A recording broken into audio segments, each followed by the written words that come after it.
It's great to be with all of you here today. Wish we could be in person and look forward to being in person next year. But I'm really excited to tell you about a great opportunity we have to improve the outcome of our critically ill patients by switching to a new lipid choice for our patients and make the best choice to improve their clinical outcomes with new lipid emulsions for the TPN that our patients need to help them recover in the ICU.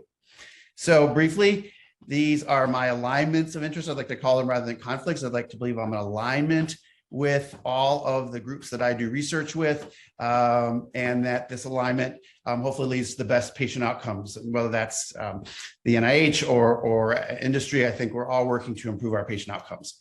And so I think to start, I think it's really critical to realize whether it's us or our patients, we are what we eat.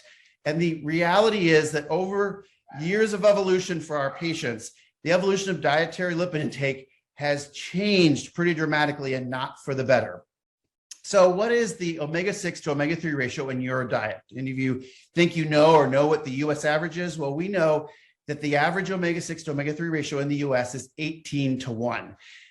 In Greece and the Mediterranean area 20 years ago, it was a much more ideal Mediterranean diet that they were taking in, and it was 2:1.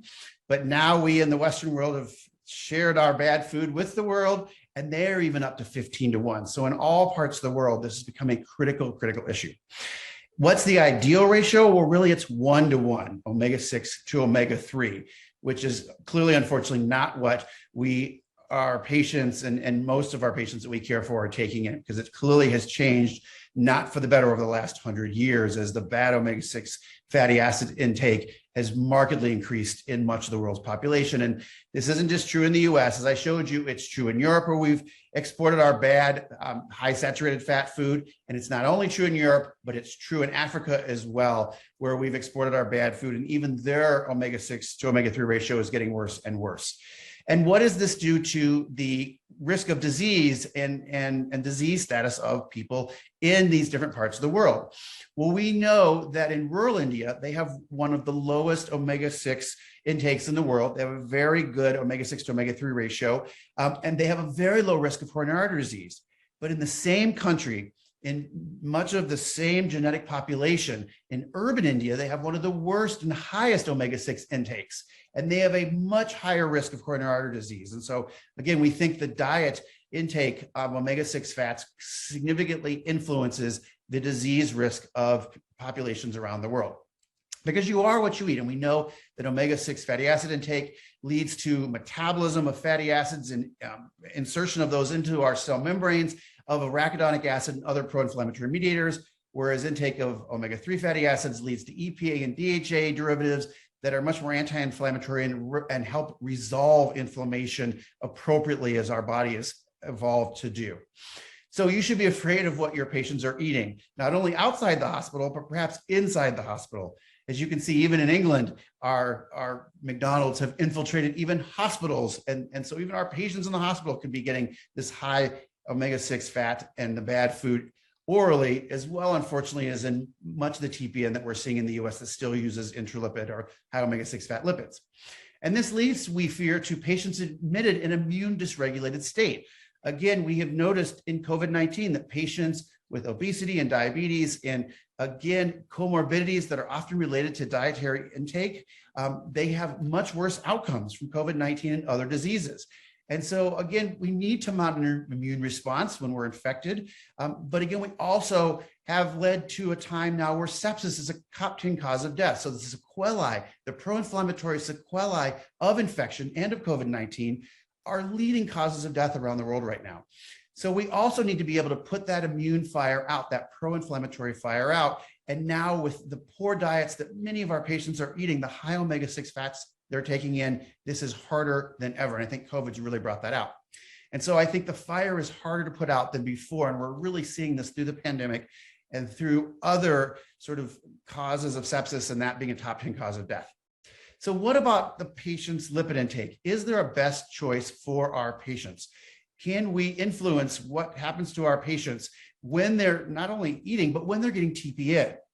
But first, how safe is TPN, and should we be using it more than we are?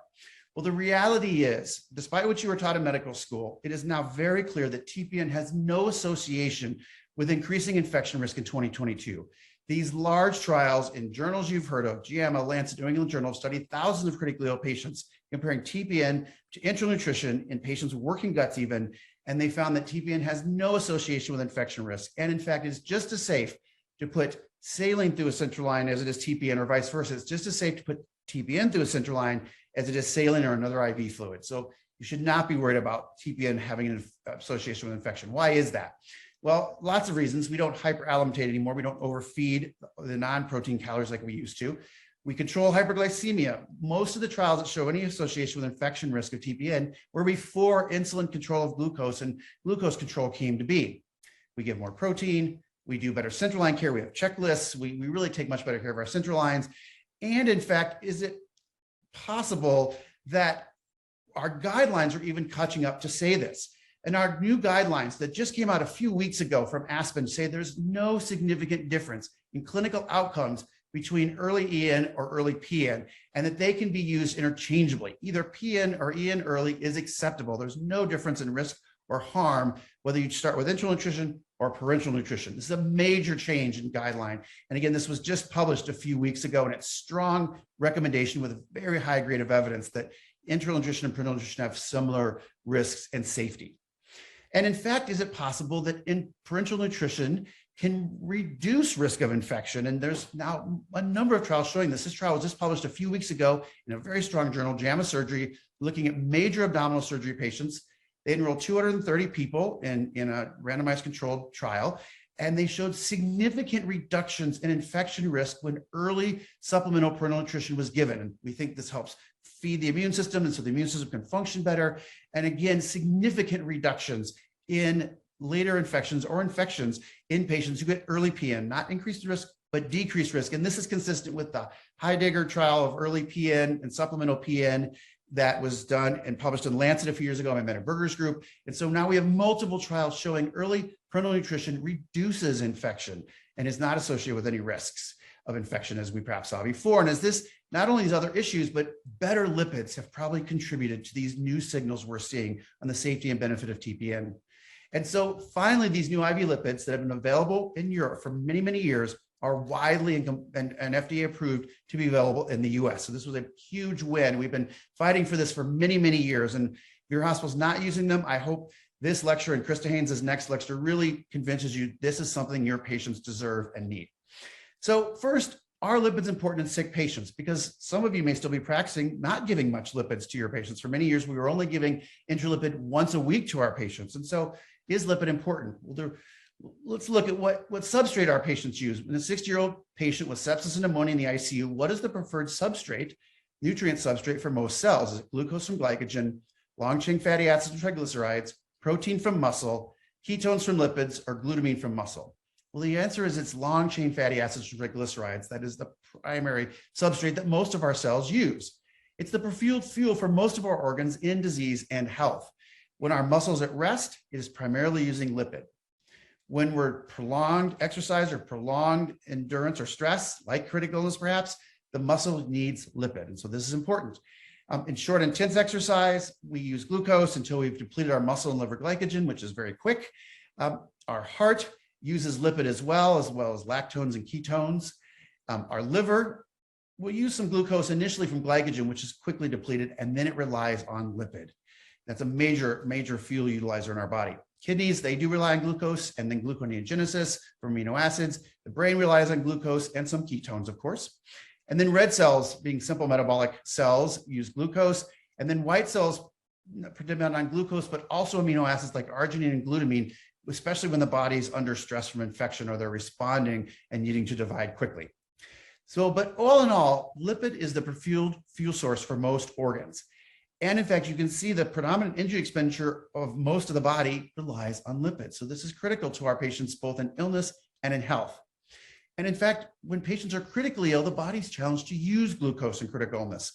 This is old research from a very seminal key trial that shows that glucose oxidation goes down as this patient becomes more and more severely septic. That's some of the insulin resistance you see as patients get sicker and sicker with sepsis. But in fact, fat oxidation has been shown to increase in some patients. And so in septic patients, patients can often prefer fat rather than carbohydrates as a main substrate. So it's critical we're providing lipid to our critically ill patients we're finding. So what about IV lipids? Is there a best choice for our patients? Well, clearly there's similar effects when it comes to delivering energy for our patients from lipids, but lipids have many benefits when it comes to our response from illness, from our resolution from inflammation, and control of inflammatory response when it comes to organ failure and oxidant stress. And so lipids really can become therapeutic, particularly in illness.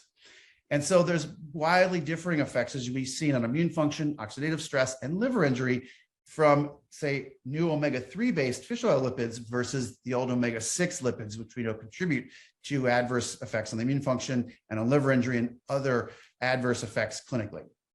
There are a number of different lipids available in the US. There's the traditional intralipid, which is all 100% soybean, Big Mac and fries down the IV tubing.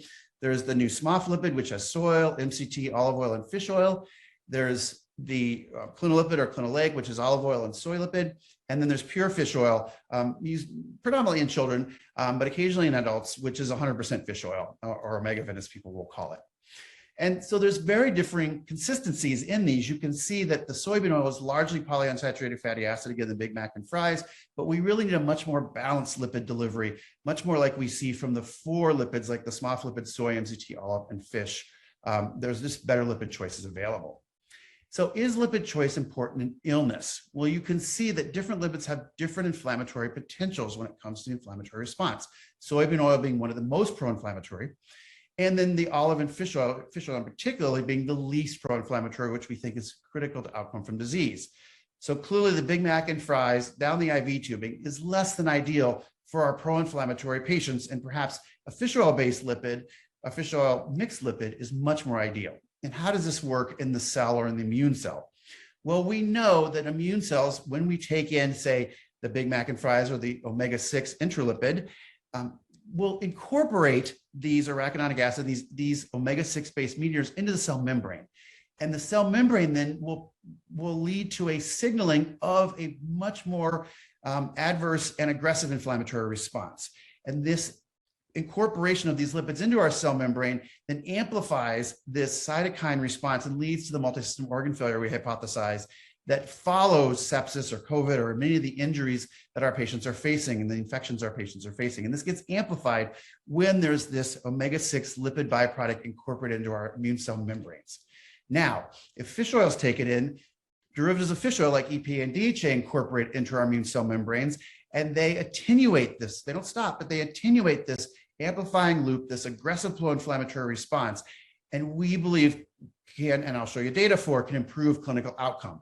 And so there's clearly differential responses that we can measure in how these lipids incorporate into the cell membrane. And so they do more than just attenuate the pro-inflammatory response. Likely the new Nobel Prize in the next few years will go to Charlie Serhan and his group for discovering that EPA, a fish oil derived metabolite, leads to resolution of inflammation via resolvins. And so this is critical for the recovery of our patients and the proper recovery and function of the immune system to resolve and attenuate inflammation after it's been revved up in response to injury. So clearly you can have activation of neutrophils and inflammatory response that leads to chronic or prolonged inflammation like we see in COVID sometimes and other diseases, or we can have it resolve as it's supposed to do when we take in adequate EPA and DHA and fish oil-based resolvins and protectants and that are generated from the fish oil and the EPA. So what are the effects of the clinical lipids being used now? Well, clearly the intralipid, the Big Mac and fries down the IV tubing, is immunosuppressive, pro-inflammatory, and should be avoided in all hospitalized patients, say, unless you have a fish oil allergy. No one should be using this routinely in any patient anymore. You have better choices. We know that these intralipid omega-6 lipids inhibit lymphocyte proliferation. They attenuate natural killer cell activity. They prevent the body from appropriately responding to infection, which is one of the reasons I'll show you clinical data for that we have less infections when a fish oil lipid is used. And so again, we attenuate our body's ability to respond to infection and properly regulate inflammation when we use an omega-6 intralipid. And a lot of the data that led to us not giving lipids in the ICU came from this Battista trial. It was published quite a few years ago, but this is what drove the SCCM guidelines for many years that's limited your use of lipids.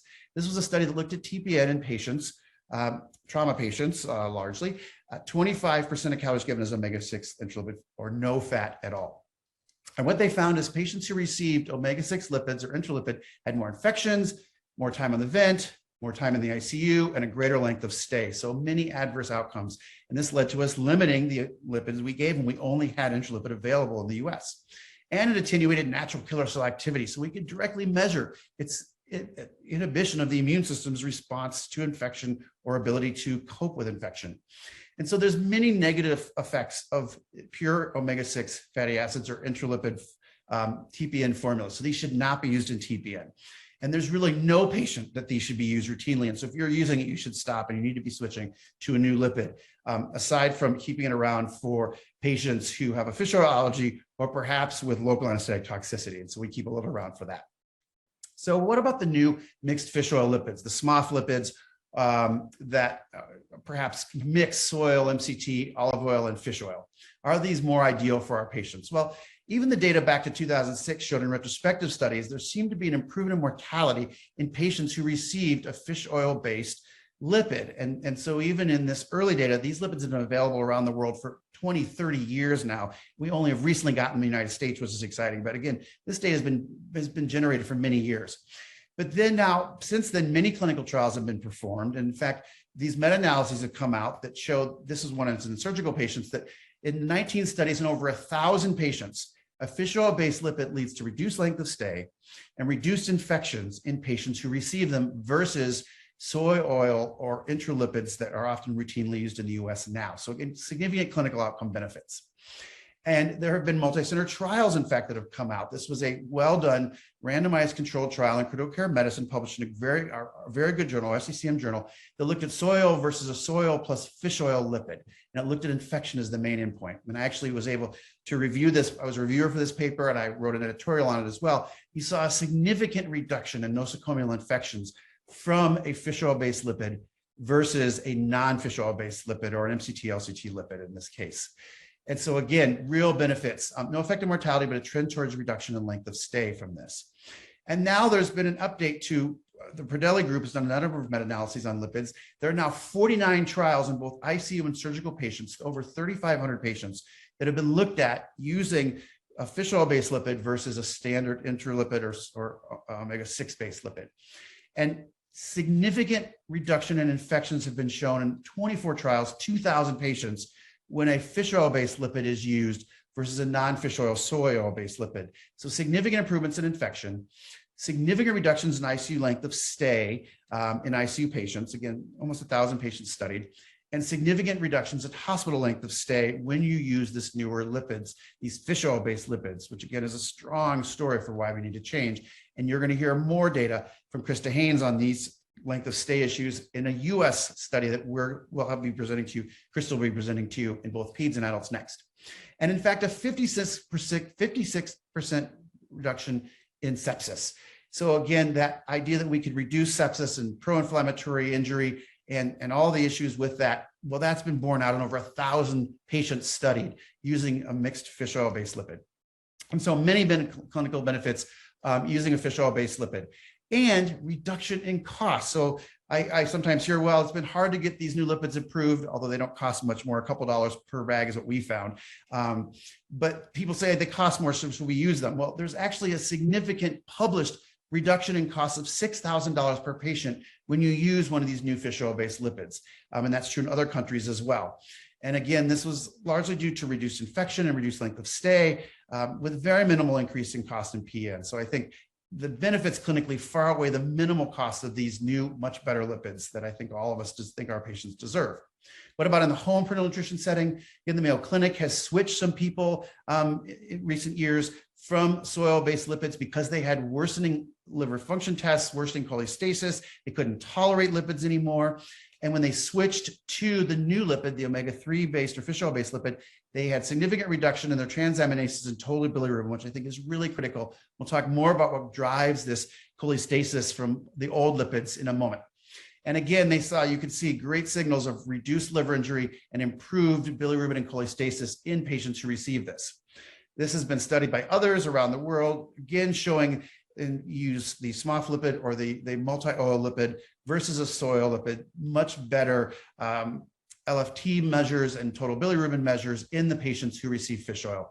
So again, these are much more immune neutral. They're much more ideal for a critically ill population. And I really hope that if you haven't made the switch, you will make the switch. And this is backed up by expert consensus of nutrition, critical care nutrition leaders from around the world that show that a growing body of evidence says these are really critical, these fish oil-based lipids on clinical benefits and have a much more ideal physiology for our critically ill patients. And so this has been a consistent story.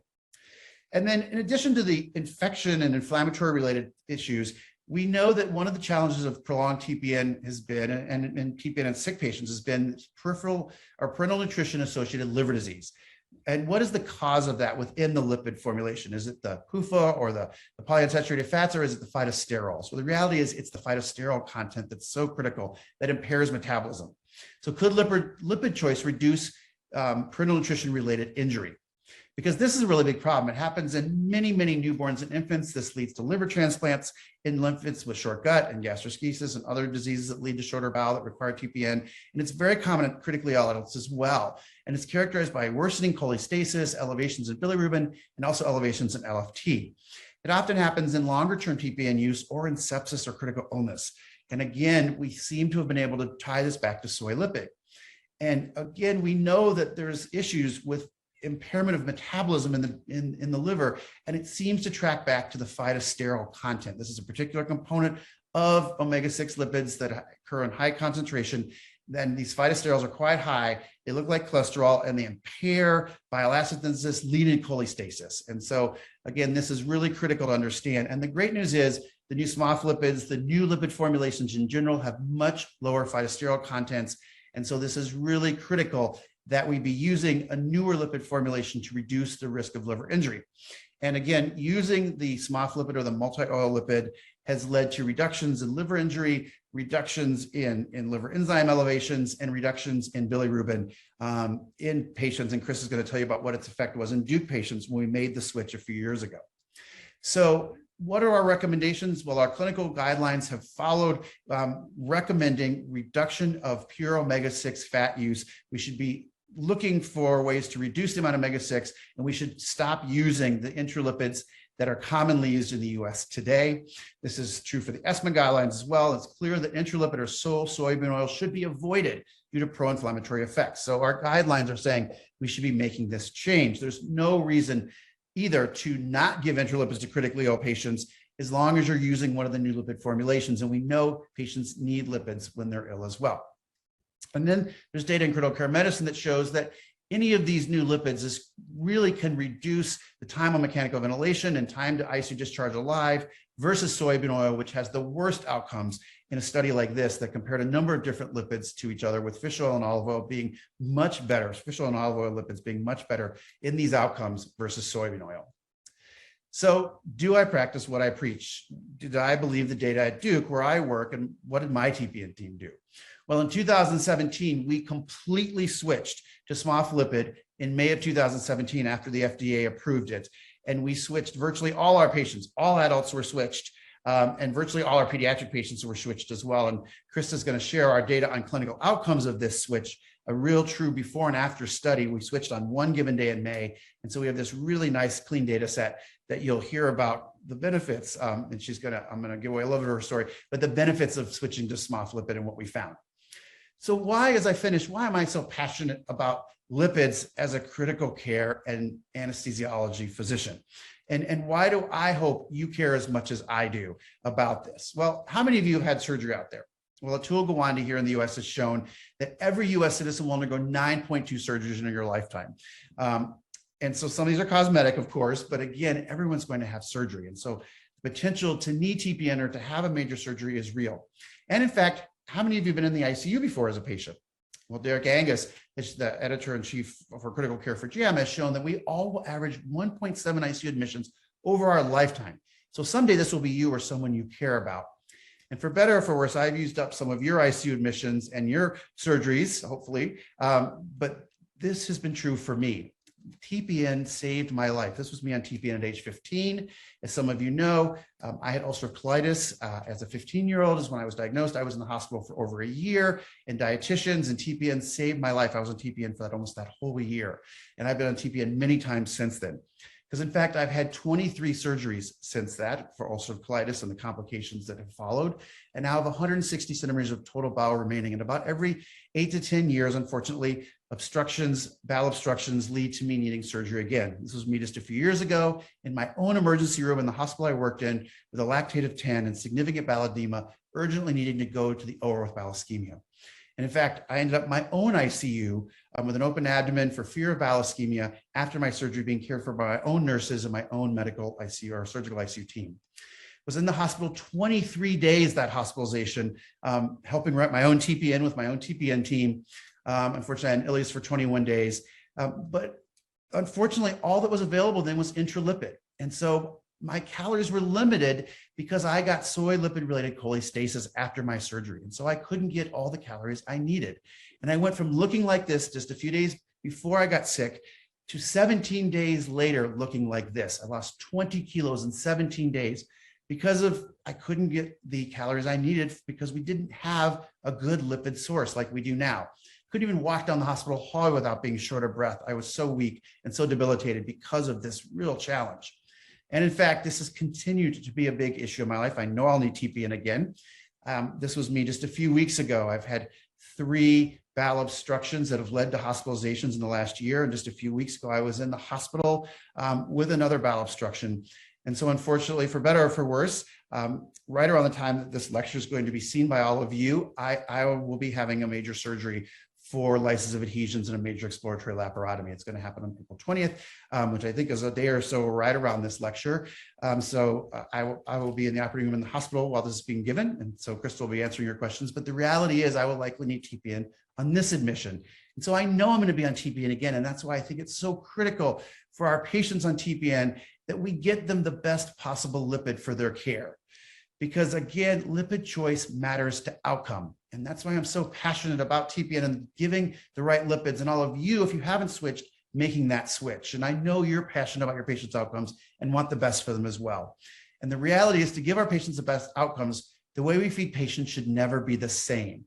We need to be focused on giving them the best possible nutrition with the best possible lipids we can if we're going to create survivors, not victims of our patients, because nutrition is so critical to recovery.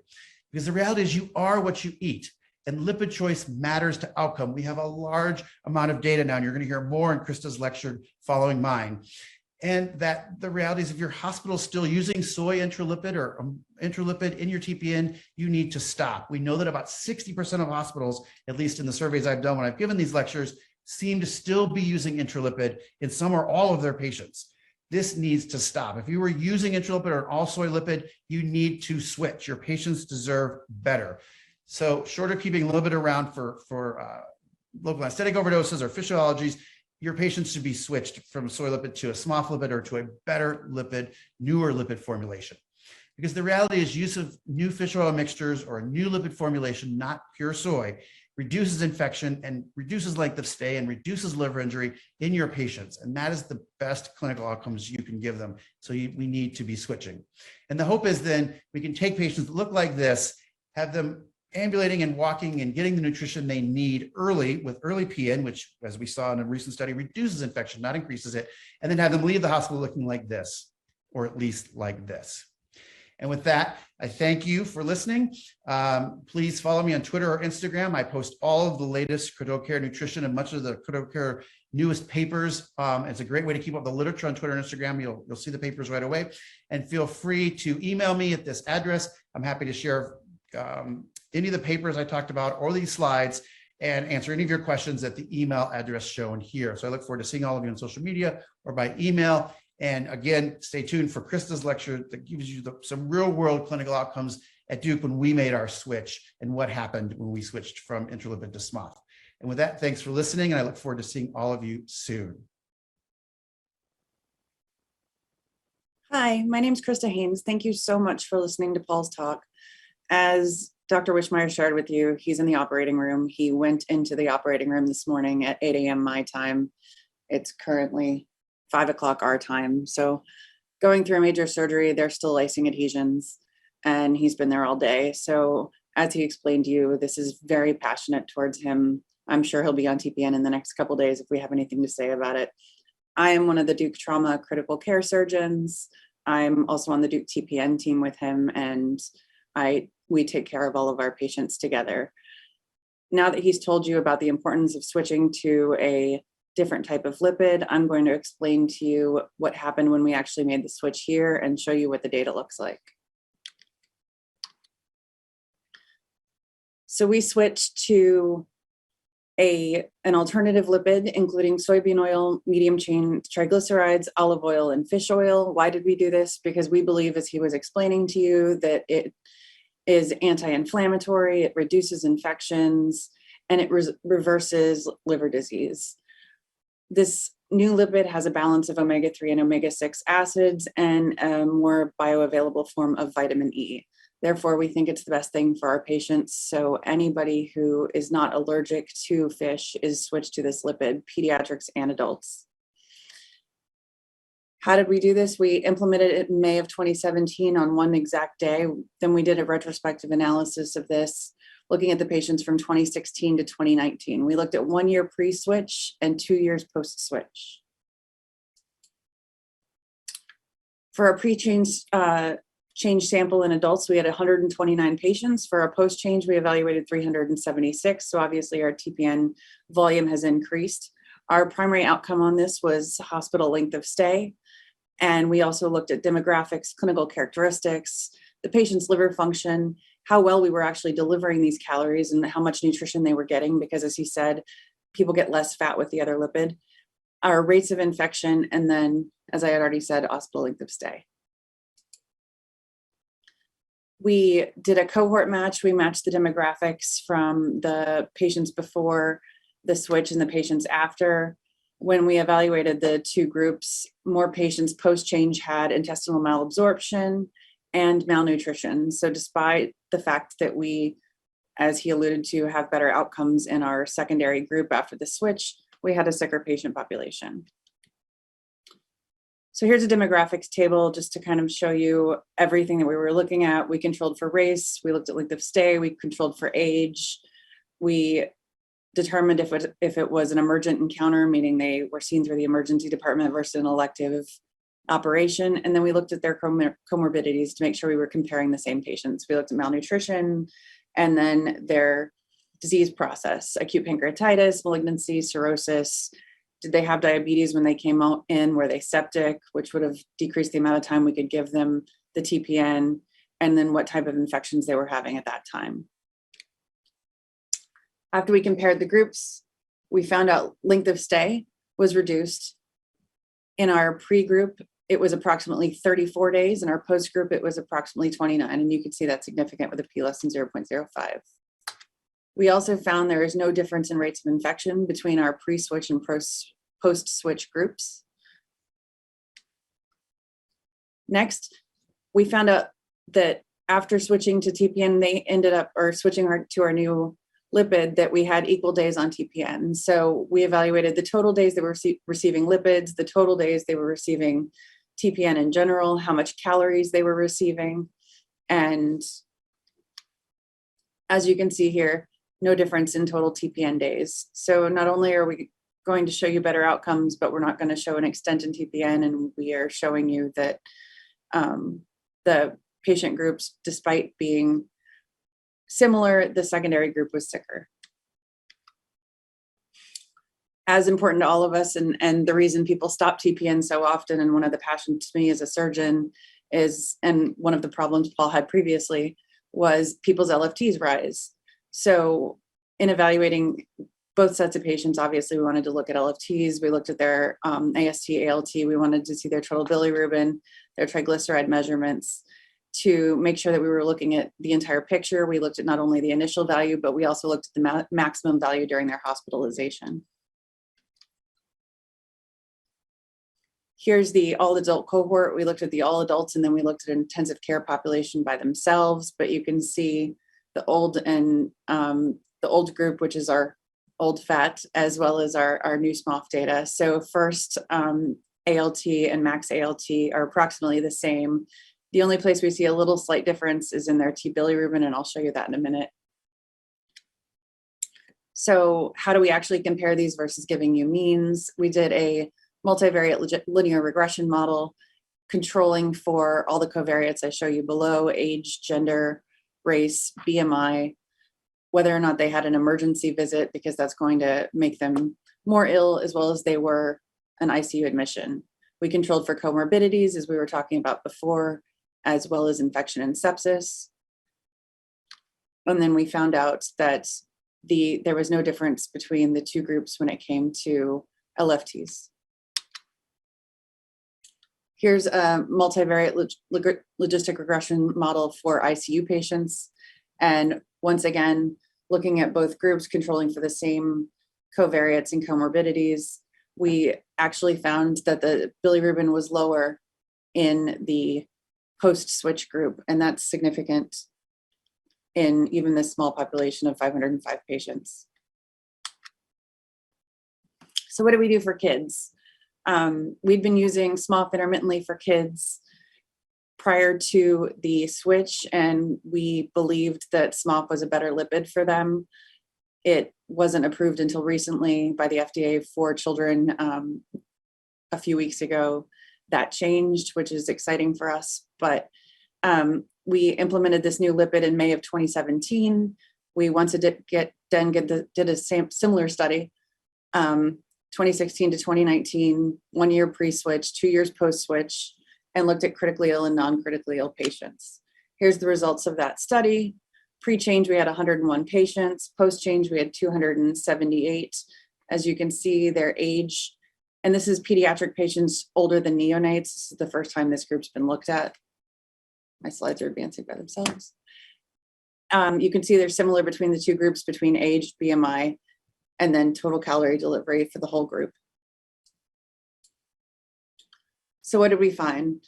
For the pediatric patients, we found that pneumonia rates were significantly reduced post-emulsion, and that we had a trend towards a decrease in overall infection risk with sepsis and bacteremia. We also had a trend towards a decreased all-cause infection risk. So not only bloodline infections, but pneumonia, UTIs. Therefore, in pediatric patients, our new lipid was associated with 27% reduction in overall infections. So what does that mean for us? Well, in conclusion, switching to balanced lipids in critically ill pediatrics shows decrease in hospital length of stay and lower rates of infection, including pneumonia, and also trends towards overall lower rates in infection. In the non-ICU cohort, we also showed decreased rates of UTIs. So this is the first data that's demonstrating improved outcomes in pediatric patients. And I just want to know if you guys have any questions for me or Paul. He kind of went through all of the background on this and why you should be switching. And I just wanted to show you some data. So thank you guys for listening. Krista, thank you for a very informative presentation. And I know we all wish Paul a very quick recovery. A few questions have come in. The first was, how often do you give your new lipid? So prior to the switch, when we were using the previous lipid, people were afraid to give the lipid every day. With the new 4 different type of lipid, we give that lipid on day 1, and we go ahead and give that 7 days a week. So there isn't a day we skip the lipid. If somebody has a contraindication to that lipid, say their triglycerides are high, then obviously we have to adjust. Or if they have an allergy to fish, we have to switch them back to their intralipid. But other than that, we use our new lipid every single day. And then at what point during TPN do you start this lipid? And is that different from the prior lipid? I think I sort of answered that unfortunately already, but the intralipid we would start at day 7 because we were worried about the inflammatory effects of it and cholestasis. The new lipid we start on day 1. We give it every day. We don't do, some places do day 1, day 3, day 6. We do every single day and try to give them as balanced of a TPN as we can.